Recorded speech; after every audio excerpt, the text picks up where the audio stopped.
Hello, all, and welcome to the Movie Bears podcast. I'm Brad Harris, and each week I'm joined by some of my favorite husky, hairy, huggable homos and friends to review films either current or classic. And this week we are coming at you with something very current. We're going to be reviewing Beast, the new action thriller flick that pits Idris Elba against an incensed lion.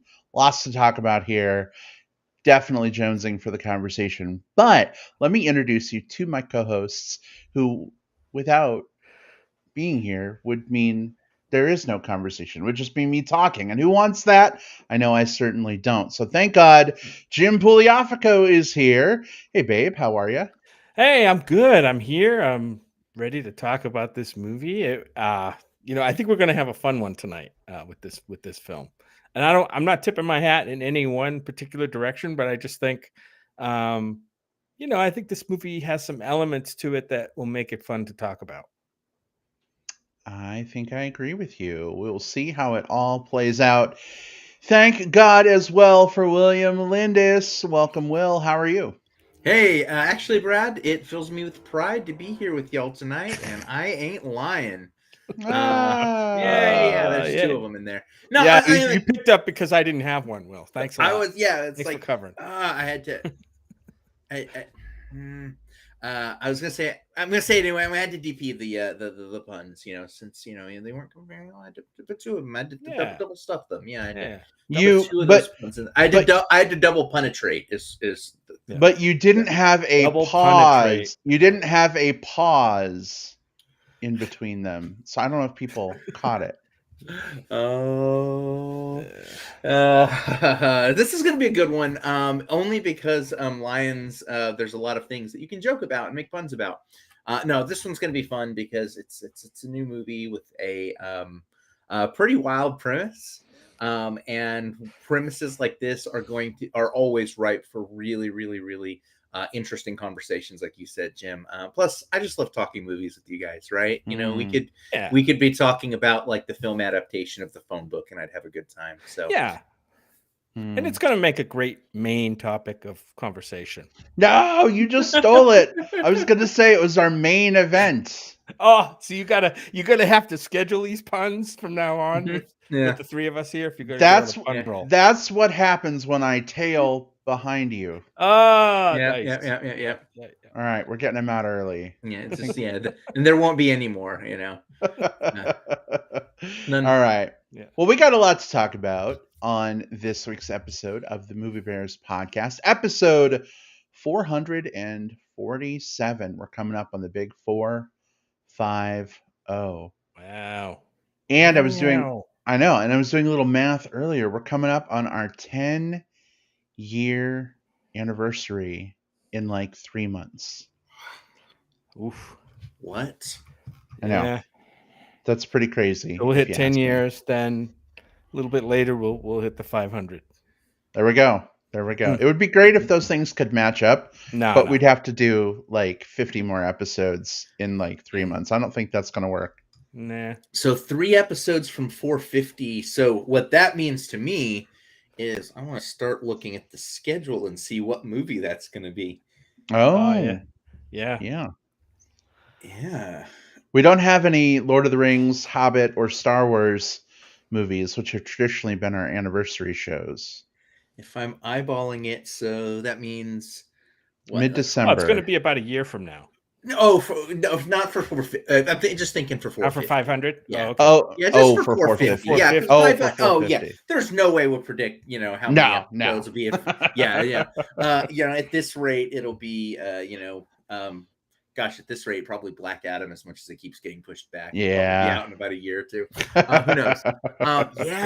Dude, this is exciting. So we're probably talking either Pinocchio on Disney Plus or Barbarian, kind of in that range for 450. I don't know. We'll find out. It's going to be exciting. It's a tough time of year to find, to line up with movies. I'm just saying. Oh, that's so true. Well, at least we have a movie to discuss on this week's episode. Mm-hmm. We've got that locked in. We've got a few folks who have already joined us on the live stream. Hey, everybody. Welcome. Don't forget to say hello in the chat. Let us know you are here.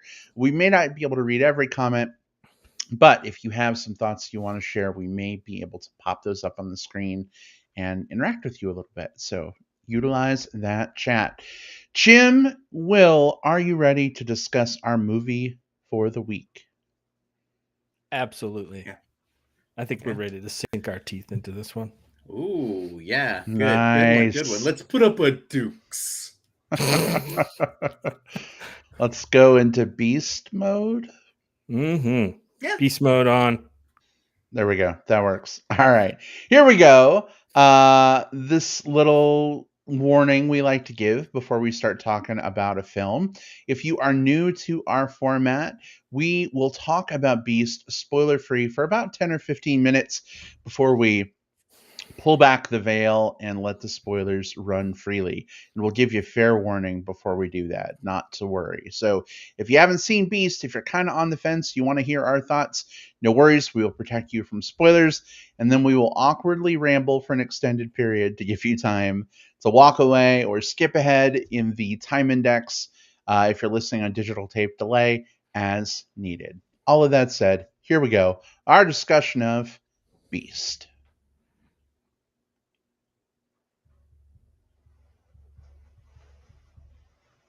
All right, Jim, do Yes. us the honor of setting this movie up. Give us a brief description, if you don't mind, of this movie's plot, spoiler free, of course, and your initial thoughts. What did you think?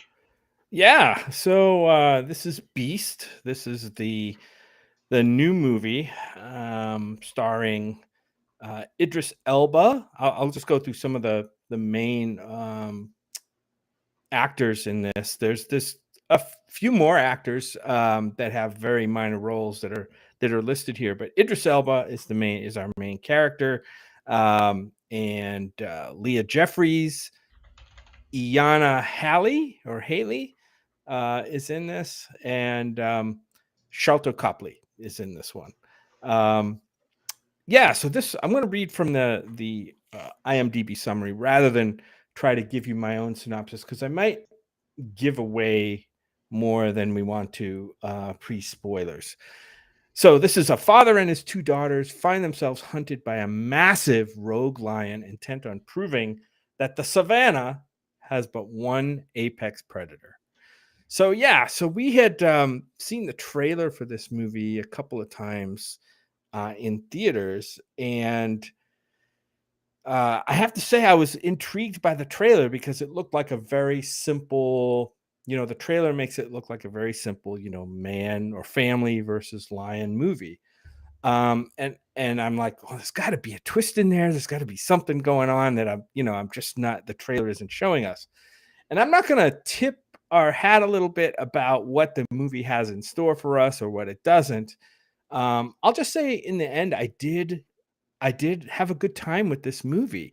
I think it's been a while since we've seen. I mean, last week we reviewed a movie about a predator, right? That was stalking other animals as well as stalking some people who were living in the area. And now we've got a movie about a lion that's stalking as well. So the reason why the lion's stalking, maybe we'll get into some of that in spoilers. That might be a little bit spoiler territory, but I did have a good time with this movie. I thought, Idris Elba is great.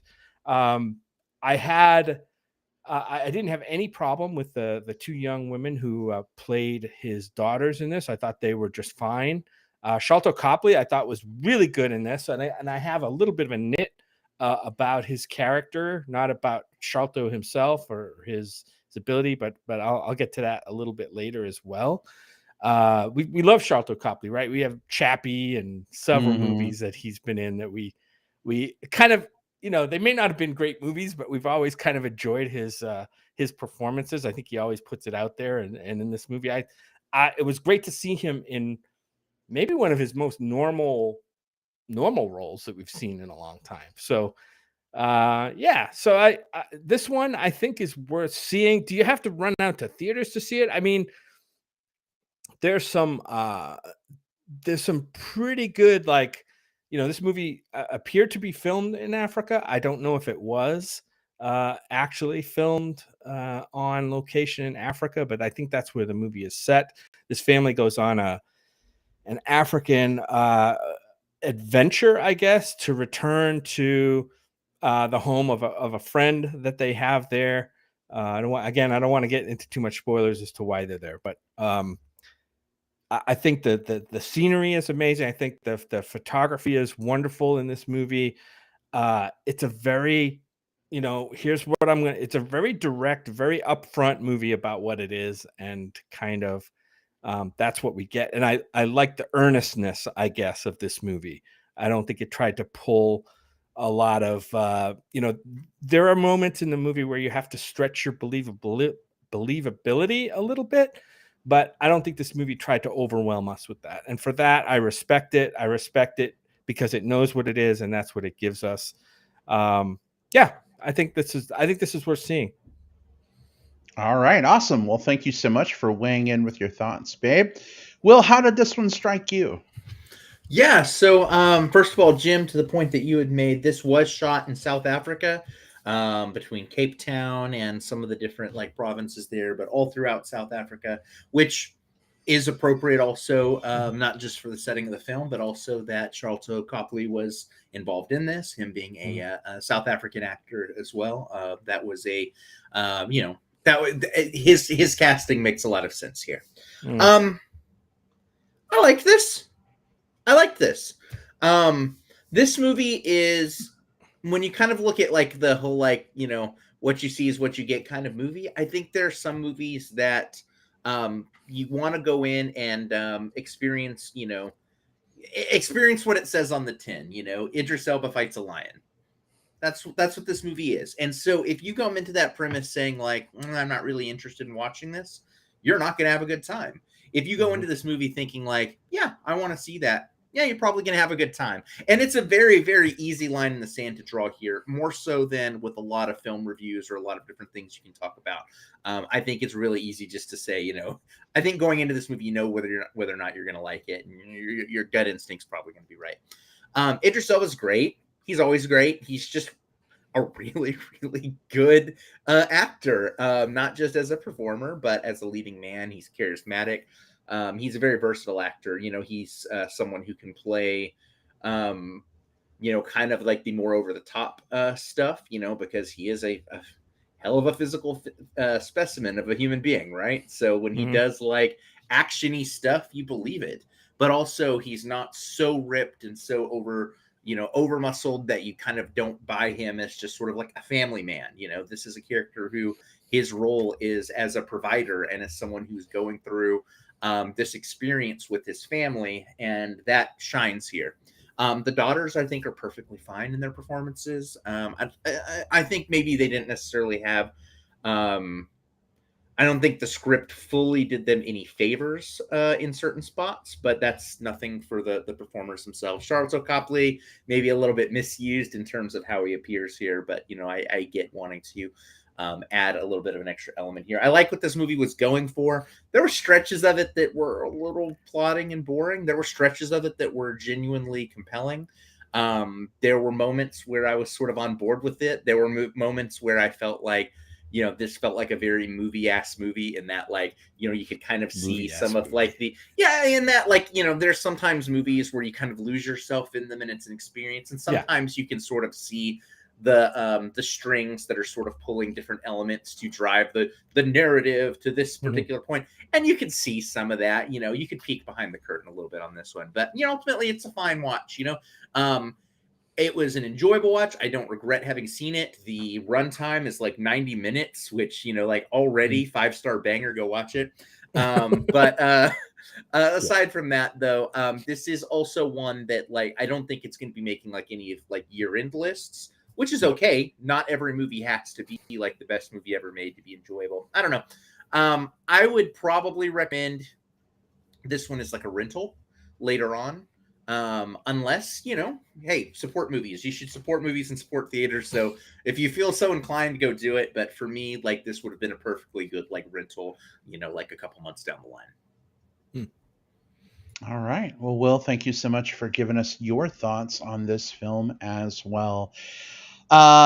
I think I may be a little more on the negative side than you guys are. I mean, it was fine. I was entertained throughout the movie. I don't think it was a great movie by any means. I think Idris Elba did a fine job here. I mean, he's reacting to, you know, CGI lion stuff. So, like, you got to give the guy credit for that. Um, I wanted to talk a little bit about the actresses who play his daughters. I think they did fine with what they were given, but I think the characters themselves were both incredibly annoying and did the stupidest things. Oh my god, they drove me Well, yeah. crazy through this movie. I think that was And What was referring to by like the strings of the plot have to be pulled in Yeah. order for it to go in a certain Manufactured direction. like plot elements Yep. that are yeah. Yeah. So, you know, I was a little just left wanting in terms of the child characters. Shutter Copley, it's always a joy to see him pop up in things. And I didn't realize he had such a meaty part in this movie. So it was great to see him. Yes, I slipped in another pun. It was great to see him get some skin in the game with this movie and We're going to do talk his about thing. how meaty his part was. Don't worry, we're going to get to that. I would say if you're really looking for something to go see in theaters right now, this isn't a bad choice. I mean, you're getting exactly what you sign up for.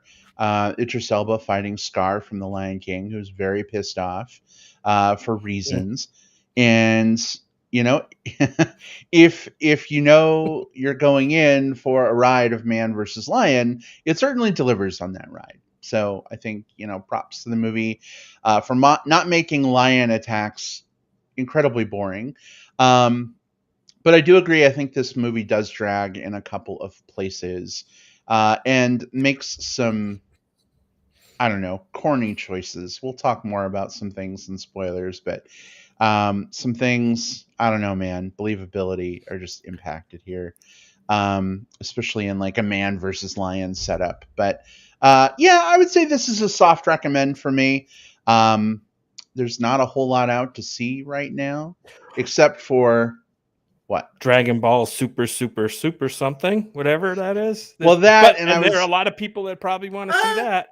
When we get to plugs in tonight's episode, You're gonna I'll be plug it. suggesting something someone should go out and see in theaters. So there are things. So There there's are options. Yes, I'm not saying Yeah. right. I'm not saying there are no things to see in theaters. I'm just saying, like, you know, out of the slim pickings that we have, this one is not necessarily a bad choice. I would recommend, though, seeing this in a place that has incredible sound. The sound editing for this movie is really, really good, especially the sounds of like the lion slinking through the brush and the roaring Jungle and at night. you know, jungle at night sounds and all that good stuff. They just did a tremendous job here. I was kind of transported a little bit into those environments, and anytime a movie can do that with just sound, I think is a big, big win. So, not everybody has an incredible at-home theater, you know, surround sound experience set up. So, if that's you, as someone who maybe doesn't have that, seeing this in a theater could really be a boon for you. So check it out, your own choice. Yeah, and I mean, I don't want to get too spoilery here, but I mean, I think it's brilliant the way the movie kept, you know, the names of Joe Exotic and Carol Baskins out of the credits. So, like, you didn't know what was going on with those characters. But yeah, that was one. No, I'm kidding. They were not in the movie, unfortunately. Although, you know, we maybe could have found a use for those characters. Maybe in Beast 2. Here's a question for you guys. Just in terms of like, I think there's a few different ways you can make this type of movie, right? And this film chose to play it very straight in that, like, this movie understood the threat that the lions, presented, you know, the threat to the family. I think there's two other directions that you could have gone with it, and that's you could have gone over the top, or you could have also gone like grim dark. So those are kind of the three different directions I think you can take this thing tonally. And again, this one plays it seriously, but it doesn't get like grim, gory, like like the but nor does it like Idris Elba just like surfing on like giraffes as he slides across and punches like lions in the face. It threads a middle line. Because of that, do you think this movie would have been better if it had veered one direction or another? Especially Brad, for someone like you who was maybe not as into this, like if this movie had taken more of a swing with its tone, would that have registered more with you, or were the issues more foundational? I think for me they were more foundational. Yeah, I don't have a long answer because I think spoilers is going to be where a lot of that comes out. But yeah. Yeah, and I love the movie for a lot of the reasons. I do want to say somebody mentioned the special effects. I didn't know going in if they were going to use like trained animals in these scenes or they were going to go like full CGI, which I think they did. They went full CGI. And after learning that, I'm like, wow, the CGI for animals, seems to have taken a huge leap. Even since like the Lion King remake, I thought the special effects here looked so realistic, in this movie that I actually questioned whether they were real or CGI.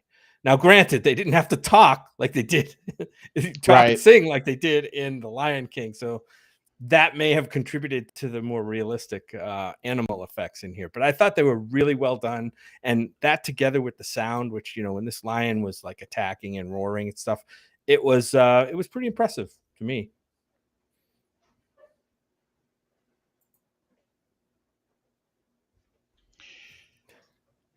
Sorry, I'm listening to the thunder and the rain. I don't know if you guys heard that through the I didn't hear podcast. Brad, actually. here's the question: is it thunder, or is there a lion outside? Or is there a lion in roaring your bedroom? at you? Oh.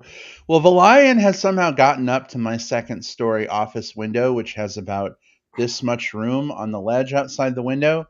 That's pretty impressive. Well, this lion is That's pissed pretty off. impressive. This lion is pissed off. Yeah. All right. Well, I feel a little hamstrung from talking openly about things. I don't know about you guys. Are you ready to make that leap to the spoiler section? Sure. Anything else Yeah. we need to talk about, we can fold into spoilers too. Let's Cool. do Whether it. they're spoilers or not. Yeah. All right, sounds good. Well, this is the part where I awkwardly ramble to give you an opportunity, depending on how you are interacting with the show right now, to either step aside and then come back later for plugs or, you know, skip forward if you're listening through the magic of digital tape delay. We are going to spoil the shit out of the plot for Beast. So if you continue listening, you do so at your own peril.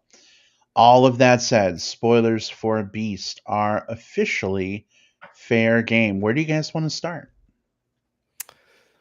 I think I'd like to start with we mentioned Charlton Copley. We love seeing in movies. I loved his performance here, but I actually wanted more. I know he had a good amount of stuff to do in the setup of the story, and kind of in the first half, but he was basically sidelined for the whole rest of the movie, in one way or another, either sidelined or killed at one point. And he was not in the movie. But while he was alive, that was a little frustrating for me to see him sidelined in the movie. I don't know about you guys. Yeah, it did for me too. And not because like I needed more of that character, I needed more of that actor. Yeah. Again, I like seeing him on screen. He's a good actor. I think more for me is the character, and again, this goes back to sort of like the seeing the threads that hold this movie together. The character is this wealth of knowledge and expertise, and he is taken away just enough from the story to be sort of like used as like a bait or a MacGuffin, but not so much that he still can't contribute, constantly through walkie-talkie updates and stuff like that. Right. So I felt like then because of that, we were losing some of the tension. Like there's this long stretch of the movie where the the three leads, the two daughters and Idris Elba, are sort of like hunkered down inside of the car as the lion's outside. But because we kept cutting over to seeing the Charlotte Copley character and where he's at, because we kept like kind of like dealing with that particular scene, Yeah. it took away from the claustrophobia, and that claustrophobia, I think, would have really ratcheted up the tension. You know, I would have, if I could have changed one thing about this movie, I would have made that stretch of the movie almost entirely from the perspective of inside of the car. You know, you could really make that scary as shit with like, is the lion right outside? What happens? Maybe we do need to, you know, get out and go grab a thing really quick. Oh no, what does that sound? You know, like there's a lot that you could really do to make this tense as fuck, and they deflated it, and that sucks because it could have been more than it was. Yeah, and one of the things that I kept wondering about, so I have a little bit of mixed feelings about this, in that, you know, I ethically, I'm still ruminating on this movie. Like, you know, did this movie present, you know, and lions or big cats in a light that kind of unduly vilifies them? And you know, this movie is no Jaws, but think back to Jaws and how, you know, the shark made people, like the public, like seriously fearful. Like, really, I mean, there was always fear of sharks, but this movie put a phobia, I think, in the general public about sharks, and shark populations have suffered because of it. You know, you know, people feel like, hey, see a shark, kill a shark, right? You know, you have to. And you know, that's just flawed thinking, number one. And I just wonder, with like, especially with endangered species like lions, if a movie like this really does that cause any good or not. So, and couple that with, yeah, they mentioned that, oh, well, these poachers came in and they killed this lion's pride, right? And they're supposed to protect the pride. Male lions like this are supposed to protect the pride, and that's why this lion is pissed and he's attacking everything he sees. I'm not sure that's legit cat behavior. I just don't know. I think it's kind of made up for this movie, and in a way further kind of puts a false narrative out there about big cats. So anyway, I have that ethical dilemma about this movie. I feel that. I think that for me, what mitigates that is a couple of things. One, Jaws was a long time ago, and I think movie audiences have changed a bit since then, right? You know, in that I think that the lesson that was learned of Jaws is one that a lot of movie audiences like at least understand, you know, to some degree or another, right? Two, lions are more removed from the average, you know, person's you know, sphere, geography, you know, yeah. Than even sharks were. And I think three, more importantly, I think this movie did really try to go out of its way to Yeah, he's back. I'll go back. Yeah, I said this movie did really try to go out of its way to present the fact that it wasn't lions that is an issue. It is lion singular that is an issue. And poaching is bad. And also here's all of these things that you can do to sort of like help and support these habitats. Like that was all part of this film's like backstory going into it. And it even ended with instead of like a shot of everyone just like, you know, at the end of Jaws, you know, just like, thank God we're, you know, the shark's finally fucking dead and getting out of it. Blew it to pieces. It ended up with like sort of like a celebration of spoilers, you know, for Jaws. Spoilers for Jaws. This movie ends with sort of like a celebration of Africa and sort of like, you know, the natural elements there. So I think this movie felt cognizant of the Jaws issue and tried to move itself around it. And I think that's where the difference lies for me. Yeah. I mean, it did show, you know, I think it tried to, I don't know how successfully it did it, but I think it tried to show the damage that poachers do. And it talked about that, and talked about poachers taking lions for their bones and their, you know, teeth and whatever, the black market, and that does exist and that does happen. I was actually almost waiting for this movie to have a twist, like where the Charlton Copley character, at first we think he's like a what the movie calls an anti-poacher, which is kind of a weird term, that normally would be like a wildlife or park ranger or something like that. But I thought the movie was going to flip and kind of reveal to us that Charlton Copley was actually a poacher or leader of the poachers, and the lion maybe knew this from the attack on its pride and was actually going after the Charlton Copley character. I thought the movie was kind of going to do that. Of course, that was just me putting my own plot ideas into a movie that really wasn't interested in that, right? It had its own thing and it was pretty straight up. Well, I thought for sure that we were going to find out that Charlton Copley was like a very famous anti-poacher. At one point, the poachers look in the back of the van and they see it's him, and they're like, "He's an anti-poacher. He's an anti-poacher." And I was like, "Oh my god!" Like, are they going to have this like, massive battle because of him? And it did kind of set some things off, right? The poachers went from being willing to help them to like pointing guns and shit up at them. So you got that a little bit. Now, here's a question. So what Jim presents is this idea of, hey, if we had instead had like a twist with the Charlton Copley character, it would have at least dramatically changed the stakes towards the end of the movie, as well as the sort of the explanation of what is happening. And I think the question for me, and this is another one I'm going to kind of volley back over to you, Brad. I know that, as you were the one that was sort of the more negative on this, if this movie had that type of twist, would that have helped it, or do some of the issues still run so deep to the vein that even something like that wouldn't have helped? I think it would have made it more interesting to me. I think I would have cared more about what was going on. As it was, the poachers are just there to fill a role, right? Like they're just plot fodder. They're fodder, yeah. Right. Literal fodder, right? Their job is to pad the body count. Right. And bring the keys. Don't forget, bring the keys. I know. And I don't know. This movie just does some weird things. I mentioned believability before. That one daughter, man. Oh my God. I don't want to go there yet. Okay. Idris Elba leaves the van and he's going out amongst all these poachers that like 2 seconds ago we just heard fighting with the lion. And like he's sorting through their pockets, looking for keys, picking up guns.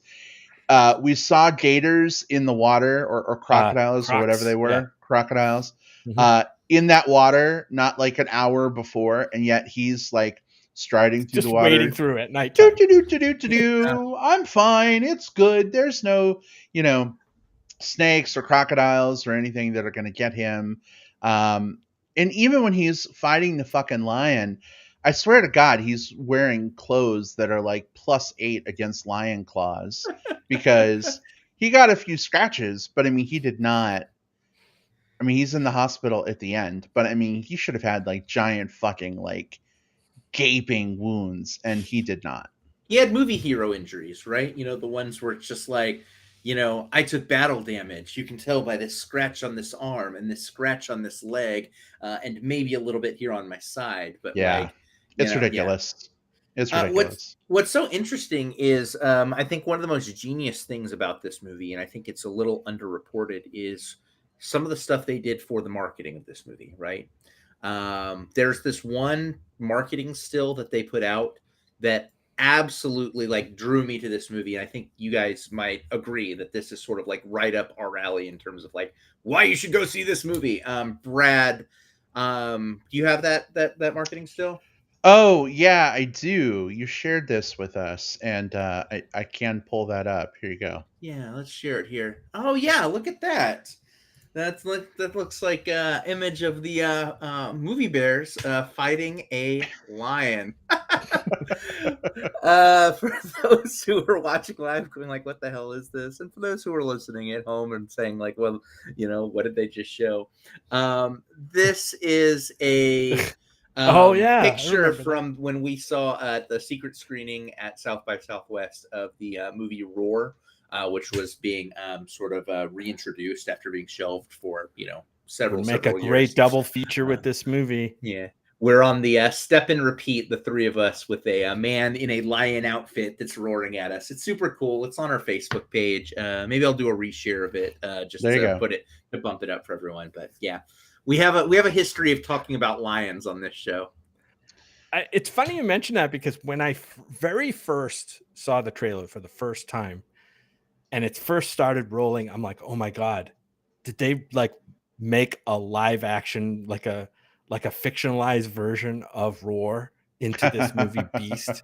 That's what I kind of thought it was, like almost like a family living out in the bush, trying to make a living and living with lions. But that was RAWR.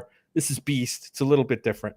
Can we talk about those daughters now? I've gotten myself into the right headspace for it. Yeah. So this, am I correct in saying that the daughters and sort of the role they played was one of the major sticking points for you, Brad? Yes. Oh my God. Let's yes. hear it. Let's hear it. Like, savage this movie. Maul it. Rip it to shreds, Brad. I don't want to be more brutal than the lion that attacked Idris Elba, but no, I don't know. It's one of those things where I think the actresses themselves did fine with what they were given, but the characters just make the stupidest decisions. There's several points where like Idris Elba's like, there's a lion out there, be quiet. And the littlest girl's like, what? What, daddy? What? And he just told her to be quiet. And there's instances of like, okay, I'm going to go out and get the keys. I have the radio, but don't contact me unless it's an emergency. And what do? Daddy, are you out there? Daddy, we haven't heard from at the you in worst 5 time minutes. possible, of course. Are you okay? And of course, it's when the lion is stalking him in the crocodile-infested waters that apparently have no crocodiles. Right. Well, the thing that got me is that they were constantly like, he would tell them, he's trying to protect his children, his kids. They seem like intelligent, they're intelligent kids, and one of them's like a young woman. So, and he's telling them, look, we got to stay here, got to do this. Okay. And like 2 seconds later, they're like gone. Like they just wander off into danger. And I think, that's the writer's fault, obviously, not the actor's fault at all. It's just, it just stretches the believability a little bit. You're not going to get a scared kid to just leave a vehicle and go wandering off to do anything, right? I mean, they would in real life, I'm thinking the kids that I know would stick right there because they're scared shitless. Or if you're going to do it, I think that, there's ways that you can make a compelling suspension of disbelief for those types of things, right? And I think one of them is you have this the girl, the older daughter, who's a little more headstrong, and then you've got the Charlotte Copley character who's injured. And I think that you could have maybe built that up a little bit more as her like, Dad, we have to go get him. We have to go get him now. You can absolutely, I'm going to do something else. Maybe you could have made an argument. If you wanted to put that artificial sense of danger in there, you could have built up the conflict between the father and the daughter a little bit more about whether they should help or not. And then have her say, I'm going to take things in my own hands and have her go out and do that. And then maybe, she's the one that's down there at the water, or, crocodile comes, she has to run, whatever it is, there's stuff that you can do and at least, give some payoff to that. For me, the little nitpicky thing, and I don't want to, hammer the movie for like little nitpicky things too much, but the very first attack inside of the car, the lion smashes the driver's side window. And then that night, I think that one of the daughters is sleeping in the front seat. And that was the most unbelievable part of this entire movie, because I can tell you, if I was in that car, I would be sleeping as far away from the opening that the lion can pull me out in the wheel well somewhere. And more importantly, like the Idris Elba character is just sort of like, yeah, that's a good place for my daughter to sleep. Right there. Although there were some legitimate like thrilling moments during the lion attacks. I thought that were really pulled off really well. We saw it in XD, which is like the Limax, format, which is the big format here with the great sound and stuff. And it was pretty impactful when that lion would attack, even though you kind of knew it was coming.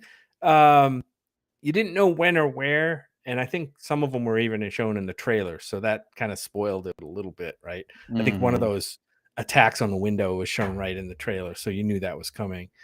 But it still had an impact. And you felt, I say impact, pun intended, because you still actually felt like that lion was like, whoom, on that vehicle, wanting to get at them. And that part of it was pretty believable to me.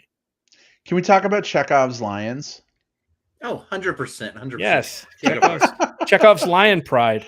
So early in the movie, Charlton Copley's character takes the family to this pride of lions where he knows, the twins, and they're like hugging on him. And it's like, oh, it's that YouTube video that went around like 4 years ago that was so popular. But then Charlton Copley's like, if a rogue lion were to come up here, these other lions would just tear it apart. Yeah, would protect the rest of the pride. And immediately you're like, rogue lion. Okay, yeah, this is exactly what's going to happen. This is the end of this movie. And sure enough, they get the keys to one of the cars. They drive off. Where do they end up? At the school, right by that pride of lions. Somehow the lion has tracked them through the mountains, though, to find them there. I didn't really understand how the lion did that, but okay. Oh, GPS. GPS. Okay. Okay. Well, that's good. Like, because they were in a Jeep. Is it Jeep PS? Jeep positioning? Okay. That had to be it. Yeah. But yeah. So like Idris Elba is fighting the lion. They're rolling around. The lion should have killed him like 8 times over, and then all of a sudden, here come, Flotsam and Jetsam, and they tear it apart. Yeah, I think that the fact, I can understand a lion attacking something that like maybe comes into its territory. Like the Jeep was stranded in, I assume, within its territory, right? But then to have them escape in the Jeep, broad daylight, go maybe not very far, but it seemed like it was probably a mile, 2 miles. I don't know how far they went to that school. And then all of a sudden the lion is there, like it followed them in the Jeep. It doesn't really make a lot of sense as to like animal behavior, I don't think. So that I had to stretch my imagination on that one, or my sense of believability on that. And then there was one, he's in the school. He puts his daughters in the school, and he runs down toward the Jeep from the school, right? And it looks like in the distance, it looks like down the road, it's probably about, I don't know, 200 or 300 yards, something down this dusty road with the lion supposedly chasing him, and it doesn't catch him until like he actually gets to the Jeep, which I don't understand how the lion could not have caught him when he's just running in broad daylight down to the Jeep. It doesn't even make sense. Give him a head start. Yeah. Exit stage right. Yeah. Yeah, it's any of those single elements by themselves I don't have an issue with. I think that sometimes it's the and this is a thing that we talk about sometimes, with script writing. It's not necessarily the beats, it's sort of the connective tissue between those beats that can be more of the issue. And so like I didn't necessarily mind that the finale was, hey, let's use the good lions to help defend their pride against this. I didn't mind that.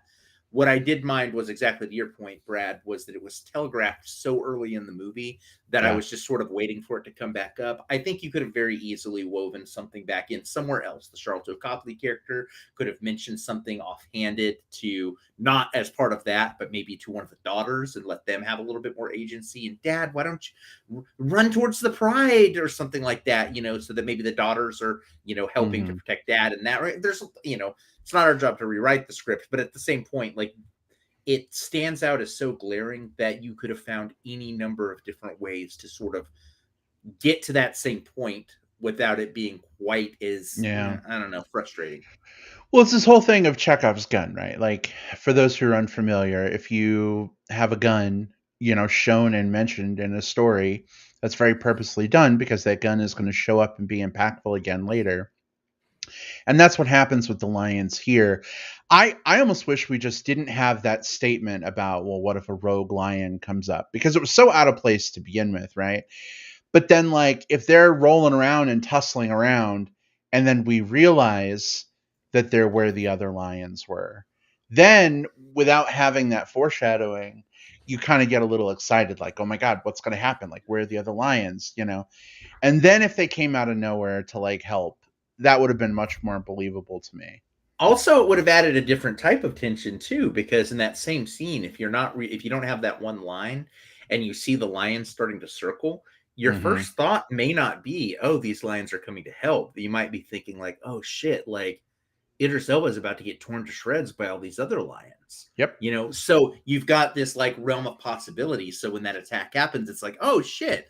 And then, the movie ends with, they show up and trank the lions and get Idris Elba safely. That could still happen there, like that part from that point on is regardless of like, I don't care how convenient the timing is, it worked for what it needed to be. But yeah, I think that's a really good point, Brad. Like just taking that one line out, I think is the fix. And it is a good point. And it didn't dawn on me. It actually didn't dawn on me as much, I think, as it did on you guys, that pride would actually come back as a plot point kind of in the climax of the movie.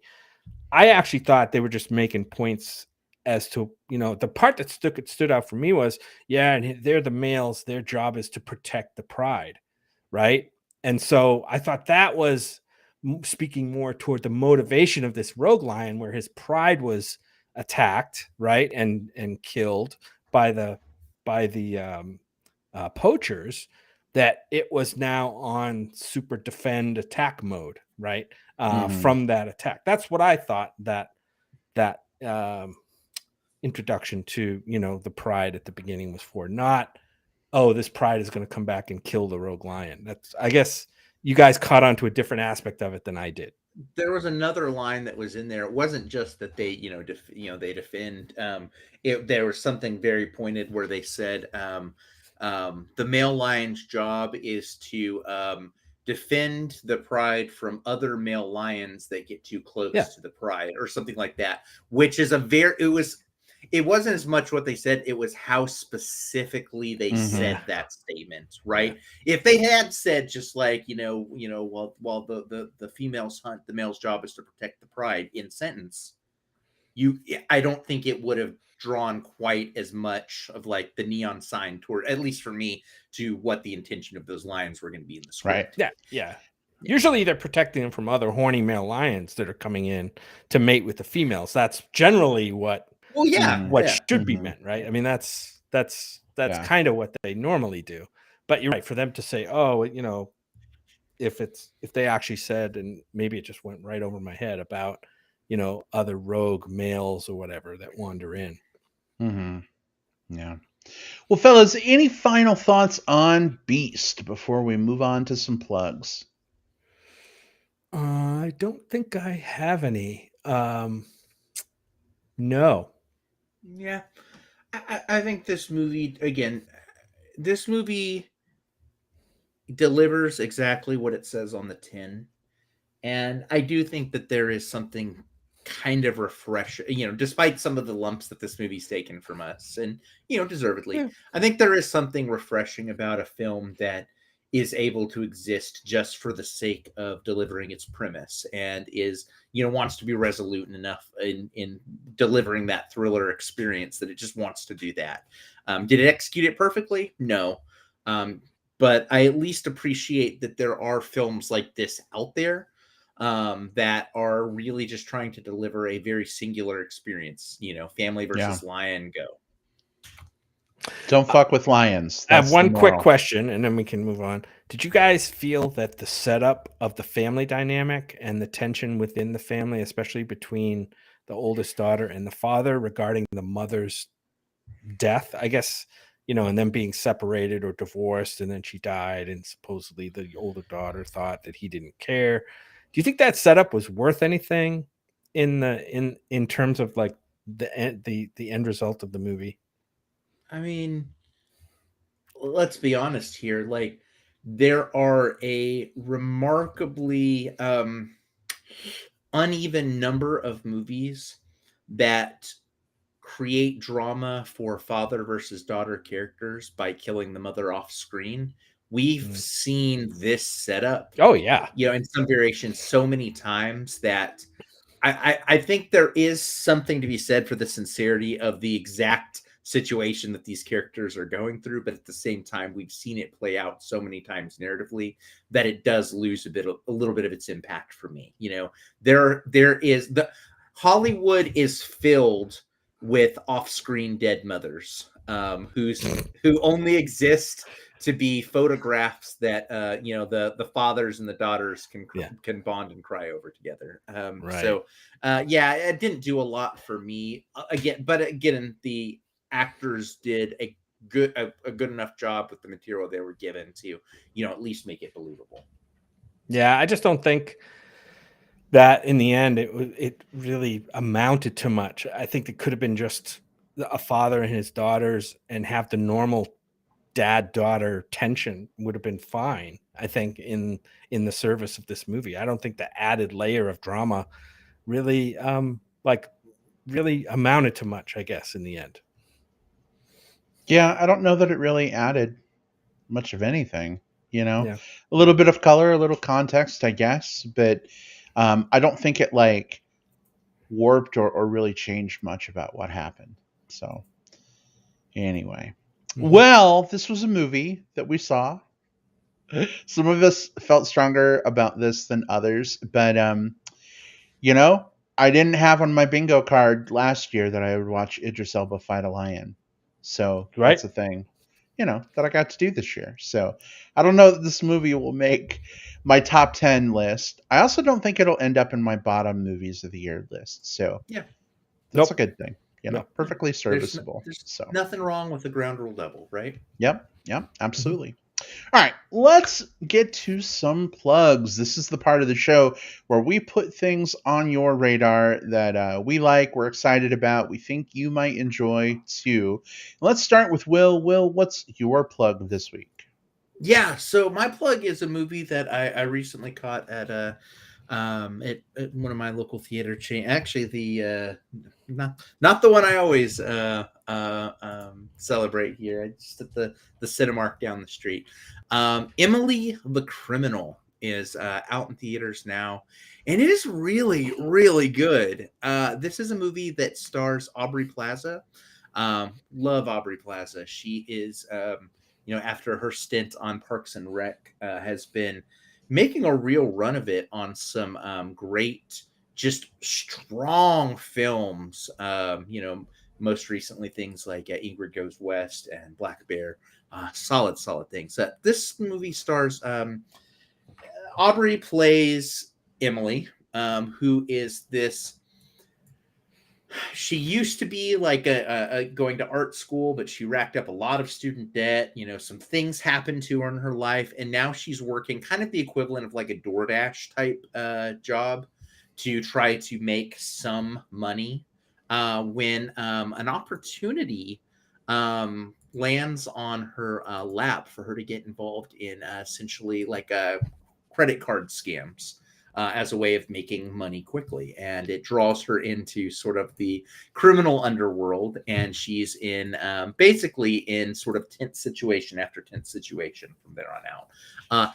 Absolutely stellar movie. Like this movie just, even in scenes where there's not something that is actively tense happening, there's always something that is driving and ratcheting kind of the narrative move to the next thing. This is a very, very well-written movie, a very strongly directed film by John Patton Ford, who this is, I believe, his first feature film. Yeah. And Aubrey Plaza is just top-notch here. I think this is her strongest work that I've seen. She is the lead in this, and she just stomps all over this movie. It is that, you know, kind of like tour de force performance. Yeah, I was telling the guys a little bit before the show, my vibe on this is if you really liked the Safdie brothers movies, especially the most recent ones of Uncut Gems or Good Time, this movie isn't exactly like those. It doesn't have like the same like synth score or anything like that. But just sort of the way that the characters are pulled into their situations and kind of like the way they experience things. This movie, if you like those, you'll like this one. It's Emily the Criminal, and it is really fucking good. All right. Well, I'm glad you brought that one up. I did want to see it. I thought about going to see it this weekend. I wanted to watch it, and for some reason, I assumed that it was a streaming movie, and I could not find it streaming. And I'm like, oh shit, I got to go to the movie theater. And I'm like, let's see where it's playing. And it's playing at like one.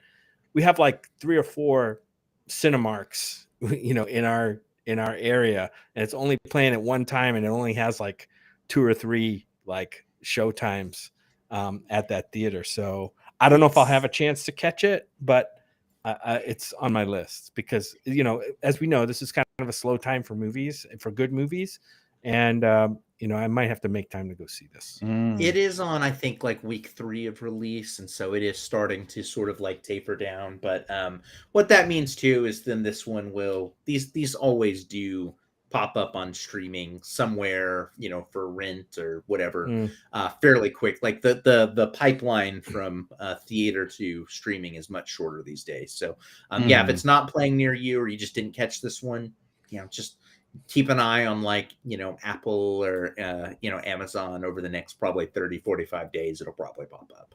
Cool. Sweet. Excellent. Thank you so much, Will, for your plug. Jim, what have you got this week?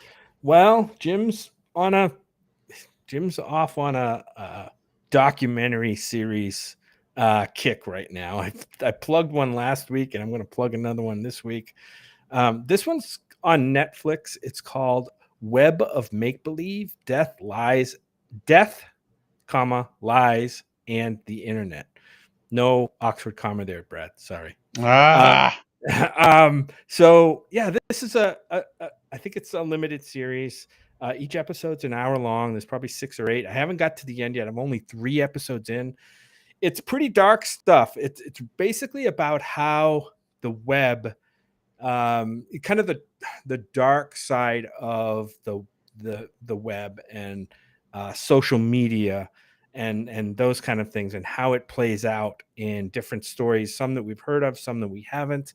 For instance, the first 3 episodes are number 1 is called Death by SWAT, and it's about the phenomenon, I guess. I don't know what to call it, of swatting.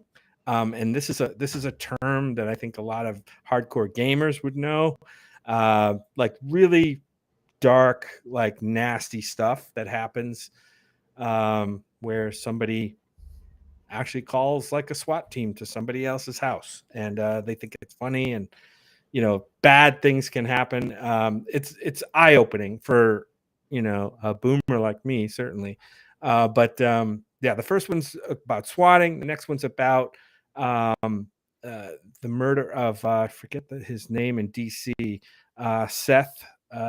It made the news. It was about Seth Rich, the murder of Seth Rich, which was grabbed onto by the right-wing news outlets as, you know, I guess he was a Democratic National Committee guy and they tried to spin it as a conspiracy theory when it was probably just a unfortunate robbery. And then the next one is about this woman who recounts her journey to being indoctrinated into the Nazi organization and fascist and alt-right stuff. It's really dark, some of it disturbing, but it's really well done, and I think it's pretty educational, and it's certainly cautionary. So I would check it out if you like a documentary series. It's called Web of Make-Believe, Death, Lies, and the Internet on Netflix. Yeah, that's rad. Yeah, the internet is a very scary place, and you know, swatting itself has been used, you know, not just for fun pranks or, you know, whatever it is that the people do it, but it's been used to legitimately terrorize a lot of like online creators, including many who are like trans, LGBTQ, or people of color. So very compelling. Haven't watched that yet, Jim, but it's now on my list because I recommend it, but in small bites. Yeah. Like you may want to watch like one episode every couple days, or half an episode even every couple of days, because it does get pretty heavy. Wears on your soul. Mm-hmm. Yeah. All right. Well, Jim, thank you so much for your plug this week. Mine is a movie that we actually reviewed on the podcast a few months ago when it came out in theaters. But because it just became available to rent or buy on streaming, I wanted to give it another plug. Jim, you joked earlier that this movie maybe doesn't need help from us to get people to watch it. But I saw some people on Facebook today who were like, oh, this movie is out on streaming. I don't really know if I want to watch it or not. And so this is the reason why I want to plug Top Gun Maverick, because there are still undecided people out there. Even though Top Gun Maverick has now made over $1 billion and it surpassed one of the Avengers movies, which I don't think any of us would have predicted would happen. We were like, are people really going to see this movie? And tons of people have. Now that it's on streaming, I really hope that this film takes off. For those people who are on the fence, who didn't want to spend money to see it in theaters, who maybe didn't feel safe going to movie theaters because this movie was a theatrical release. It was not available for streaming until yesterday. Well, actually, no, today. But it came out at 9 o'clock last night, Pacific Standard Time. Jim and I were checking out some of the special features. We saw the movie in theaters 3 times. I don't know that we're ready to watch it again quite yet. But we were watching some special features, and oh my God, they were showing like how these actors had to basically go through naval aviator training, like low G, like all High this. G. Or high G, all this training that like aviators do over the course of 2 years, they basically did over the course of like 6 weeks to be able to fly jets, or ride in jets. I don't think they flew them, but it's just it's crazy. It's amazing to see. So there's something like 3 hours of extras packed into this film release. Definitely looking forward to checking more of those out with you, babe. But yeah, if you did not see Top Gun Maverick while it was in theaters, definitely this is your opportunity to see it. It's a great film. I loved it. So check it out. Yeah, I don't know. I haven't scrutinized the schedule for the rest of the year, but obviously probably one of the, if not the biggest movie of the year or several years now. I think deservedly so. I think this is a movie that like doesn't get made much anymore. And it took reviving a movie from the 80s and spinning it into something new, all done pretty, very deftly. And, and they ended up with a product that's really exciting to watch. There's people who are just, it's still in theaters. So I saw a friend this week who just finally saw it for the first time in theaters. Hey, I finally caught up Top Gun and it's great.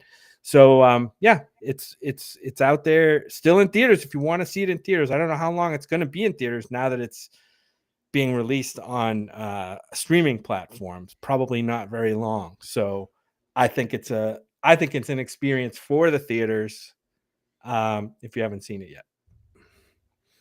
Indeed. All right, cool. Well, that wraps us up for this week. Thanks so much, everyone who tuned into the show for our discussion of Beast and our plugs. Definitely looking forward to coming at you again soon with more content. I mentioned earlier, this is episode 447 of the Movie Bears podcast. We have so many other episodes, 446 of them, in fact. If you're looking for something to do, check out our back catalog. There's so many episodes and so many hours of content. Guys, I know this is macabre, but I have this desire. Are you ready? If I die before either of you guys, I want you to feed the thousands of hours that we've recorded I want you to feed my stuff into an AI and have it become like an AI of me. Surely there's enough material that it can recreate me. So that will be my legacy. I feel like we may have bandied about this idea a bit when we were talking about Black Mirror at one point, because this does feel like a very like a Black Mirror-esque plot, right? Brad, the virtual podcaster. The episode would be called Brad 2.0. There we Brad go. Bot. Brad Bot. Brad Bot. Nice. Nice. I love it. All right, guys. In case anybody wants to chat with us between now and our next recording, Jim, where can people find you online? Find me on my Twitter profile at JJP Out West. That's where I do not a lot, but that's where I would tweet about movies and some politics stuff, current events, but a lot of times more so about movies. So hit me up on there or find me on Facebook under my name, which is Jim Pugliafico, my real name. All right. Awesome. Thank you so much. And Will, how about you? Yeah, so I'm on Twitter, I'm on Instagram, I'm at whatever cove. I'm on Facebook. Give me a follow. William Lindis is who you should be searching for. Just send me a message first, just so I know where you found me from. I am also on Letterboxd. Rank and star rate films there. Search for William Lindis there. And finally, I'm on TikTok at the Movie Bear. So yeah, it's a lot of socials out there. Find me on whichever one trips your trigger. All right, excellent. And you can find me on Facebook. Just look for Brad Harris. I'm the one who likely has Bear Chub Chaser friends in common with you. I'm also on Twitter and Letterboxd at iBradPro. Feel free to shoot me a message, say hi, and look forward to chatting with you. Jim, Will, thank you so much for a great show. It was super fun, as always, sitting down to chat with you gents. We will see you all next time. Goodbye, everybody. Take care. Bye. RAWR.